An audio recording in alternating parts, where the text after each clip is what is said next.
வணக்கங்க. கருவுல இருக்கிற குழந்தைகள வந்துட்டு என்னென்ன மாதிரியான ஸ்மார்ட்னஸ்லாம் வந்துட்டு பேரண்ட்ஸ் முறையா பயிற்சி பண்றது மூலம் இன்கிரீஸ் பண்ண முடியும் அப்படின்னு பார்த்துட்டு இருக்கோம்.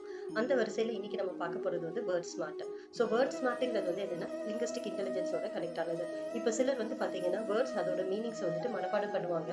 இல்லன்னா அத வந்துட்டு பத்தி தெரிஞ்சு வச்சுப்பாங்க ஒவ்வொரு வார்த்தைகளா. ஆனா சிலர் வந்து பார்த்தீங்கன்னா, அதோட ரூட் வேர்ட் என்ன? அதோட அர்த்தம் எங்க இருக்கு? அதோட சின்டாக்ஸ் எப்படி ஃபார்ம் ஆயிருக்கு? அதோட ஃபோனடிக்ஸ் என்ன? அதோட சவுண்ட் எப்படி? எந்த இடத்துல இருந்து வருது? அதோட உச்சரிப்பு என்ன? அது நம்ம உடம்புக்குள்ள வந்துட்டு எந்த இடங்கள்ல இருந்து அதோட ஒலி வந்துட்டு வருது. இந்த மாதிரி எஸ்பெஷலி பார்த்தீங்கன்னா, தமிழ், சான்ஸ்கிரிட் இந்த மாரி லாங்குவேஜஸ்ல ஒவ்வொரு ஒலியோட ஆரம்பம் எங்க? அது எதிரொலிக்கிறது எந்த இடம்? அது எந்த இடத்துல இருந்து வெளியில வந்து உச்சரிக்கப்படுது? இந்த மாரி பல விஷயங்கள ஆராய்ச்சி பண்றது மூலமா வச்சிருந்தாங்க. அதனால தான் அந்த காலத்துல வந்து பார்த்தீங்கன்னா, குழந்தைகளுக்கு வந்து பேர் வைக்கும்போது, இந்த எழுத்துக்கள், இந்த ஒலிகள் வந்து நம்ம உடம்புல வந்துட்டு எந்த இடத்துல ஒலிக்கிற மாரி இருக்கும்போது கரெக்ட்டா இருக்கும். அதே மாரி ஒவ்வொரு குழந்தையோட நட்சத்திரங்களுக்கும் என்ன மாரி பெயர்கள், என்ன மாரி சவுண்ட் வரும்போது நல்லா இருக்கும். இதெல்லாம் வந்து பொறுத்து பண்ணியிருக்காங்க. நன்றிங்க.